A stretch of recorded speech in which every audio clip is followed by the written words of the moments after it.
Hi, I'm Don from Don Drones On. My dad used to read this cool little story called Walt Disney's Christmas Carol when my sister and I were little, and I read it to my boys when they were little as well. I'd like to share it with you today. Merry Christmas. Walt Disney's Christmas Carol. Copyright 1957, Walt Disney Productions. It was Christmas Eve, and up in the garret, in a cozy corner back of the chimney, 10 little mice were gathered round a candlestick, their ears all set to hear a Christmas story. "Now quiet as a mouse, everyone," said their father as he opened a very small book with a worn and faded cover and adjusted his tiny spectacles. "It's a very old story," he said, "and it's called A Christmas Carol. And now to begin." It was a cold, bleak morning on the day before Christmas, and Cedric Mouse scurried down Market Street along a path left in the deep snow by the carriage wheels. This was the best way to travel if you were a mouse and in a great hurry, and didn't worry about being run over. Right now, Cedric's only worry was about being late for work. Today, he was going to ask his employer, Mr. Ebenezer Scrooge, for a very special favor, Christmas Day off, to spend with his family. If he were late, his request would most certainly be turned down, and still worse, he might even lose his job. Cedric was a clock and watch repairman at Scrooge's clock shop, a trade he'd learned as a very young mouse. His family had lived inside the great big clock up in the church steeple, and every day young Cedric Mouse would run up the clock to watch the wonderful machinery that turned the big hands. Sometimes, when he was very small, he would hang on to the big cogwheel and ride it round and round. At first, he could make no sense out of the jumble of wheels and springs. All he knew was that it was fun to ride the cogwheel as if it were a Ferris wheel, and to run up and down the big hands. But Cedric was a smart mouse, and before very long he'd figured out what all the parts were doing, and just exactly what made the big clock tick. When Cedric grew up and was in need of a job to support his own family, his many hours of schooling in the big clock had come in handy, and he had become a skilled workman. He was the only clock and watch repairman in town who could explore the inside of a clock without taking it apart. He would just hop inside and climb around the machinery. And only Cedric could repair the smallest watch without using an eyeglass. He'd worked for Mr. Scrooge nearly 8 months now at the very small wage of 2 pence per week, and with never a day off. But Cedric didn't complain. In those days, mice were not too well thought of, and so of course he was lucky to have a job of any kind. As Cedric raced along through the snow, he kept a sharp eye on the big clock up in the church steeple, the very clock that he had grown up in. Less than 2 minutes till 7, and the clock shop was still a block down the street. He'd be late if he didn't hitch a ride. Just then he heard a rumbling noise behind him and jumped out of the way as some young boys raced by, dragging behind them a great Yule log. Their faces were rosy and they wore holly wreaths draped around their necks. Cedric watched the happy scene. Then he saw his chance for a fast ride. He hopped aboard the Yule log and clung to it as the boys rushed down the street. A sprig of holly flew onto his hat, but he was so busy hanging onto the log he didn't even notice. In this way he quickly arrived at the clock shop. He leaped off onto the step and slipped under the door just as the room full of clocks were striking the hour. He'd made it. "Good morning, Mr. Scrooge," cried Cedric cheerfully, "and a Merry Christmas to you, sir." "Bah, humbug," growled the old man, "and a humbug to Christmas." Mr. Scrooge sat hunched over a small stove like some fierce old bird, his sharp nose and stern chin outlined by the firelight. He peered down at the tiny mouse. "Take that silly sprig of holly off your hat, mouse," he snarled. "You're not a tree, you know." Cedric snatched the holly off his hat and quickly dropped it behind him. "What right have you to be merry?" said Scrooge. "You're so poor you don't know where your next bit of cheese is coming from. What is Christmas to you but a time for finding yourself a little older and a little poorer? If I had my way, there would be no Merry Christmas, no Christmas at all, especially for little insignificant mice. Humbug, I say." "I'm sorry you feel that way," said Cedric, But to me, Christmas is a wonderful time, a good time, a time of forgiving, a charitable, pleasant time." "Let me hear another word from you," warned Scrooge, "and you'll celebrate Christmas by losing your job. Now be off to work, you little pipsqueak, and humbug to Christmas, I say." In his haste to get going, Cedric stepped back and tripped over the holly sprig that was lying on the floor behind him. He went sprawling, but in a twinkling he was on his feet and scampered off to the back room and up a chair leg to his workbench. Quickly he removed his hat and coat, rolled up his sleeves, and set to work. There were 2 mantel clocks and 3 watches to be repaired. It was more than a day's work, but if he kept at it without stopping for lunch, his usual small sack of crumbs, he might finish off by closing time. Then he'd ask Mr. Scrooge for Christmas Day off. "I'm sure it's a reasonable request," thought Cedric. "Almost everyone's free to do as he pleases on Christmas." And what a wonderful Christmas he had planned. A whole day of feasting and singing and playing games. He'd saved his pennies the past 3 months for this wonderful occasion, and on his way home he'd buy a fine cheddar cheese and a box of Christmas cakes. What a grand surprise it would be. What a wonderful treat for Cedric to spend a whole day with his family. It was growing dark by the time Scrooge had finished his rounds, delivering clocks and watches. The wind howled along the street, rattling the shutters and whipping snow off the rooftops. He came to the door of his shop, and looking down, saw 2 tiny, shivering, ragged little mice waiting outside. "What are you doing here?" the old man shouted at them. "I have no more jobs for mice. I don't want any mice hanging around this place taking bits of cheese and bread. Be off with you." The 2 little mice took off their knitted caps, and one of them said, "Mr. Scrooge, we are the sons of Cedric Mouse, who works for you. I am Tiny Tick, he is Tiny Talk, and Merry Christmas to you, sir." "Humbug," growled Scrooge. The little mice shivered a little. They were frightened of Scrooge. But Tiny Tick bravely went on. "We're waiting to go home with our father. We came to meet him because it is Christmas Eve." "Bah, humbug," said Scrooge, and he rushed past them into the shop, his boots narrowly missing Tiny Tick and Tiny Talk. It was after 6 o'clock, 10 minutes past closing time, and Cedric had just finished his work. The 2 clocks and 3 watches were all in fine running order, and Cedric was waiting by the door, hat in hand, when Scrooge walked in. "Mr. Scrooge, sir," he said, "if you don't mind, I'd like to have a word with you, sir." "You'll want the whole day off tomorrow, I suppose," said Mr. Scrooge. "If it's quite convenient, sir." "It's not convenient," said Scrooge, "and you're not getting a day off to celebrate nonsense, if that's what you're thinking." "It's only once a year, sir." "Humbug," growled Scrooge. "Just be here all the earlier in the morning." "Then humbug to you," cried Cedric, shaking a tiny fist at the old man. "I'll not be back tomorrow or any other day." "Humbug," said Scrooge. "Double humbug," shouted Cedric, and he scrambled under the door and off into the night, leaving Scrooge in a trembling, speechless rage. No one had ever dared to stand up to old Scrooge this way. No man, and certainly no mouse. But Cedric had forgotten the fact that he was a mere mouse, and he'd lost his temper.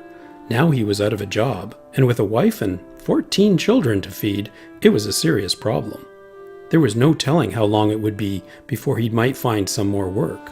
So, of course, they'd have to stretch their pennies a long way. There'd be no Christmas celebration this year. Outside the shop, he saw his 2 sons waiting for him. He tried to look cheerful, but the best he could do was put on just a weak little smile. The 3 mice walked home, no one saying very much. As for Scrooge, after closing his shop, the dreary old man stopped at his usual dreary tavern for his usual dreary supper. After reading the evening paper, he went home to bed. His house was a dark and gloomy place, for no one lived there but Scrooge. On this blustery night, the old structure creaked and groaned and was full of rumblings and strange echoes. But Scrooge was used to them. He snuffed out the candle and lay back on his pillow. Then suddenly he sat up. Something had crashed in his ears. Bong! Bong! Scrooge was terrified. He peered into the gloom. Bong! Bong! He could barely make out a tall, ghostly shape. "Who are you?" cried the terrified Scrooge. "Show yourself!" Bong! Scrooge shuddered at the thunderous sound. Then his eyes became accustomed to the gloom, and he realized that his old grandfather's clock had moved before his bed. "What are you doing here? Get back in the corner by the stairs," he said. He sat up in bed, his eyes popping, as from inside of the clock he heard a deep, unearthly voice. "Quiet, Scrooge. This is time talking. I have been watching you all these years. I know everything that you do, how selfish you are. I know how you feel about Christmas." Scrooge sat there, pale as the bedclothes. "Come with me," the clock said. A long, thin hand reached out and beckoned to Scrooge. "Where?" Scrooge cried. "Where are you? Where are we going?" His voice cracked as he spoke. "Come with me," said the clock again. Even though he tried to resist, Scrooge found himself moving towards the clock. He reached out to steady himself, and as his hands touched the clock, it slowly began to rise. "I'm a mortal," pleaded Scrooge. "I'm liable to fall." But he was rising along with the clock, floating mysteriously through space. The walls of the room seemed to melt away, and out of the fog and darkness the city appeared. The buildings were ghostly and strange, and the people were like shadows as they went about their streets. Scrooge clung to the clock as it sailed over the rooftops, and he peered down into the gloom. As the clock swooped down, Scrooge noticed something very familiar about the street he was flying over, especially about the building they were directly above. The walls were grimy and peeling, the windows were broken and boarded over, and the door, hanging by only one of its hinges, revealed that the interior was empty and deserted. Two men stood in front of the building. They looked familiar too, except they looked very old, very much older than Scrooge remembered them. The clock hovered above them, and Scrooge could hear them talking. "And what was this place?" said the man with the long white beard. "I don't remember it at all." "Oh, that," said the other man, who was red-faced and fat. "That was his shop. Old Stingy himself. Don't know whatever happened to him. Nobody knows. And what's more, nobody cares. All we do know is that we're glad to get rid of him." Scrooge, clinging to the clock, realized they were pointing to what had once been his shop, and they were talking about him. The clock moved on and stopped again over the heads of two children. "Give me a taste of the cake," a little girl with bright red hair was asking. "Go on," said the little boy. "Please," said the little girl. "No," said the little boy, hiding the cake behind his back. The little girl became very angry. She shook her finger in the boy's face so hard that her red braids bounced up and down behind her. "Don't be a Scrooge! Don't be a mean, old, nasty old Scrooge!" Scrooge heard all this, and to himself he whispered, "Is this the way I'll be remembered? Will they be glad I'm gone? My name turned into the worst of insults? All greed and selfishness, the only mark of my existence?" "Exactly," said the clock in its deep and hollow voice. "I've rushed through time with you, Scrooge. I've turned myself years ahead so you could see into the future. Yes, that is the only memory you leave behind. Only greed and selfishness. But then what else could you expect?" Scrooge was shivering now, and not because of the biting wind. The clock went on talking. "Your time has run out, Ebenezer Scrooge. Your miserable old life has passed. Your time is up." "Please, time, turn back," pleaded Scrooge. "Please tell me I may have another chance. I'll mend my miserable, selfish ways, I promise. Turn back, time. Please turn back. Let me change the future, please." For the first time in many years, Scrooge was sobbing, and he fell upon his knees, pleading the clock to answer him. And then suddenly out of the fog and darkness his bed appeared, and the walls of his room rose up around him. The grandfather clock stood in its usual place in the hall outside his door, and now it was morning, and sunlight streamed through his window. "Bong," said the old clock, sounding the first stroke of 9. "Bong, bong, bong." Time, Scrooge realized, was getting shorter every moment. He ran to the window, opened it, and put out his head. "What's today?" cried Scrooge, calling to a boy on the street. "Today, sir? Why, it's Christmas Day." "It's Christmas Day? Then I haven't missed it." "Indeed not, sir." "Do you know the grocer at the next street corner?" "I should hope I do." "Good boy," said Scrooge. "And is he open?" "He was when I passed." "Then tell him to stay open till I get there, and I'll give you a shilling. No, I'll make it a half a crown." "Why, thank you, Mr. Scrooge, and a Merry Christmas, sir." And the boy was away like a shot. Scrooge dressed himself in a hurry and in his very best, and was soon out on the street. The wind had stopped, and it was a clear, crisp, golden day. He passed 2 men along the way and called out, "Merry Christmas to you, gentlemen." "That can't be Scrooge," said one. "Certainly not," said the other. "But there is a great resemblance. Remarkable." Scrooge was delighted to find there were still a number of turkeys at the grocer's.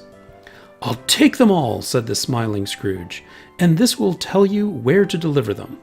He opened his black notebook to a list of all his customers. "As good as done," said the grocer.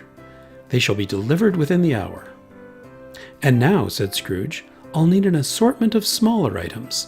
Choice delicacies, such as the finest cheeses, cinnamon sticks, cherry tarts, crunchy cakes, and tidbits of every kind. 2 large baskets full. I'll deliver these myself." When the baskets were loaded to the bursting point, Scrooge set off down Market Street at a very fast clip for such an old gentleman in the direction of a certain abandoned warehouse. This was an address he'd found in his notebook under the name of Cedric Mouse. A tiny set of tracks in the snow led to the rear of the building and up to a small door in the crumbling foundation. "Good morning, sir," said the smallest voice Scrooge had ever heard. It was a wee bit of a mouse in tattered shirt and trousers. "Are you Tiny Tick or Tiny Talk?" "Tiny Tick," the little mouse replied. He was shaking at the sight of his father's fearsome master. "Is your father at home?" Scrooge asked. "I'll fetch him, sir," said Tiny Tick. It was almost a minute before Cedric cautiously appeared at the door. "Mr. Scrooge, sir?" "Merry Christmas, Cedric, my good fellow," greeted Scrooge with a smile so pleasant it could not be mistaken. "If you'll please consider returning to your old job, I'll give you a whopping big raise. Still better, I'll make you a partner. What do you say, Cedric?" "Oh, thank you, Mr. Scrooge," replied Cedric when he could muster the words. "Bless you, sir." "And I have another idea," said Scrooge. "How would you like to come and live at my place? There's a large clock there that I'm sure you mice would find very comfortable as a house. Tiny Tick and Tiny Talk and the other children could play in the works. If you'll come now, we will have ourselves a Christmas party. That is, if it's quite convenient," with a wink and a chuckle. "Oh, it's quite convenient," Cedric winked back. That afternoon, the whole family was happy in its new clock house. Cedric had made a Christmas tree out of bits of watches that he had found in the shop. Mr. Scrooge himself had gone out to get holly berries to decorate it. Mrs. Mouse had put together a fine feast of cheese and turkey and cakes. "Bless you," said Mrs. Mouse, looking up at the jolly face of Mr. Scrooge. "Bless you, sir," cried Tiny Tick, his voice loud and brave. "Bless you all," cried Tiny Talk. Scrooge was as good as his word. He became a fine friend to Cedric and his family, and Cedric no longer raced frantically to work each morning. He rode very comfortably in Mr. Scrooge's coat pocket. Scrooge became a good man as any in the town, and it was said years afterwards that Mr. Ebenezer Scrooge was one who could keep Christmas as well as any man alive. "May that truly be said of us," said the Father Mouse. "All of us." And he closed his tiny book and put away his spectacles. He leaned back and sighed. One of the little mice sitting around the candlestick piped up, "Daddy, that sounds very much like a Christmas story I once overheard the people downstairs reading. Their story was by Charles Dickens." dickens?" said the father with a sly little smile. "The dickens, you say?" And he snuffed out the candle with his nightcap. "Now off to bed, everyone, quick like a mouse, and a Merry Christmas to all." The end.